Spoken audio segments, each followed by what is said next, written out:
नमस्कार, आप देख रहे हैं अपना न्यूज़। मैं प्रदीप कुमार। अभी मैं जहां हूं पहली उड़ान के ऑफिस में हूं और दिल्ली से आए हुए वकील साहब हैं और इन सबसे पहले इनका परिचय जानता हूं। क्या नाम है सर आपका? मेरा नाम अशोक अग्रवाल है। चंपारण की धरती पर आपका स्वागत। और आज विदाई भी है आपका, और विदाई के समय में हमारी मुलाकात आपसे हुई और बच्चों को जो आपने ज्ञान दिया मैं भी उसे सीखा हूँ। आपने बहुत सारा विद्यालय में घूमा चंपारण में, और क्या देखने को मिला और सरकार को क्या कहेंगे? देखिए, यहाँ के जो विद्यालय हैं उसमें देखने को मिला, एक अच्छी बात ये दिखी कि जो बच्चे हैं वो तो सब पढ़ना चाहते हैं, आते हैं स्कूल के अंदर। पेरेंट्स भी मतलब उनको काम पे ना भेज के स्कूल के लिए भेज रहे हैं और बड़ा उत्साह है उनके अंदर पढ़ने का है। इसमें तो कोई शक ही नहीं कर सकता कि उनकी प्रतिभा में कोई कमी है। सिर्फ यही है कि उनको मौका चाहिए और यहाँ पे मौका नहीं मिल रहा है।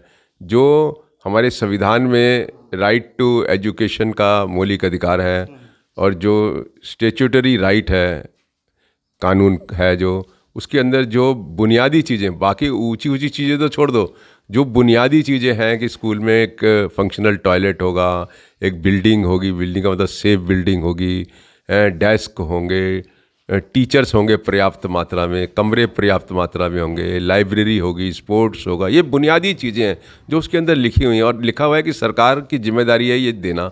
यहाँ पे तो सारा गुल नज़र आ रहा है, बिल्कुल टोटली। तो ऐसी स्थिति में आज आज़ादी के कितने साल हो गए हैं, अगर हम ये देखेंगे, ये सोचते रहेंगे कि हो जाएगा, तो फिर तो ये बच्चे जो हैं आज जो मेरे साथ बैठे हुए हैं, आज इनको अपने वक्त के अंदर अगर सही सहूलियतें मिलती और क्वालिटी एजुकेशन मिलती तो आज इन बच्चों की प्रतिभा कुछ और होती है। तो आज जो बच्चे स्कूल के अंदर हैं और उनको अगर नहीं मिलेगी तो वो बच्चे निकल जाएंगे और उनकी भी वही हालत होगी। सर का कहना है कि चंपारण में जितने भी विद्यालय देखे हैं बहुत त्रुटियां पाई गई है। एक सवाल करेंगे कि सर बिहार सरकार से आपका क्या मांग है?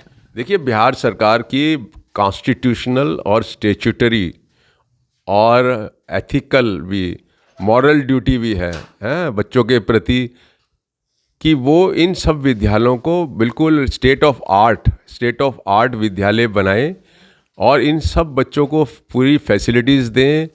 क्वालिफाइड टीचर्स पूरे मात्रा के अंदर होने चाहिए और उसके भी ऊपर सरकार की ये जिम्मेदारी है ये देखना कि वो जो टीचर हैं वो प्रॉपर इन बच्चों को टाइम दें, पढ़ाएं, जिससे कि एक एक बच्चा जो है हमारा जो है वो एक काबिल बच्चा बने और अपनी लड़ाई को, ज़िंदगी की लड़ाई को ना आगे लड़ सके। तो अगर ये सरकार क्योंकि कर नहीं रही है तो अब हम इनको कानूनी लड़ाई में लाएंगे और उसमें पेरेंट्स जो है अभी इनको नोटिस देंगे, 2 महीने का लीगल नोटिस देंगे और 2 महीने के लीगल नोटिस के बाद अगर ये नहीं मानेंगे तो हर एक पेरेंट अपने बच्चे के लिए नज़दीक की जो तहसील कोर्ट है उसके अंदर मुकदमा करेगा।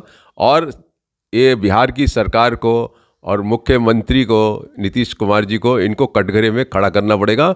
शायद नहीं, मुझे पूरी उम्मीद है कि अगर हम ऐसा करेंगे हो सकता है नोटिस के पीरियड के दौरान भी सरकार जाग जाए, और अगर नहीं जागी तो कोर्ट में डालने के बाद तो ये मैं गारंटी से कह सकता हूँ कि ये सरकार को जागना ही पड़ेगा। और फिर एक पेशे से वकील भी हैं, और बता दें कि जब जज को ये लोग लड़ते हैं और इनके सामने कोई आते हैं तो उनके लिए लड़ते हैं, और वो जज को याद दिलाना पड़ता है कि सर इस बुक में इस पृष्ठ नंबर पर यह चीज़ लिखा हुआ है, हमारे आदमी को इससे न्याय मिलना चाहिए। इसीलिए ये पूरे बच्चों को बोल रहे हैं, पूरे पेरेंट्स को, गार्जियन को बोल रहे हैं कि हमको बिहार सरकार को याद दिलाना है। उनको पूरा याद है लेकिन भूल गए हैं कि किस पृष्ठ पर कौन चीज़ लिखना है, यानी विद्यालय में क्या चीज़ नहीं है उनको सब मालूम है, लेकिन हमको याद दिलाना है और उनको घसीट कर फिर लाना है।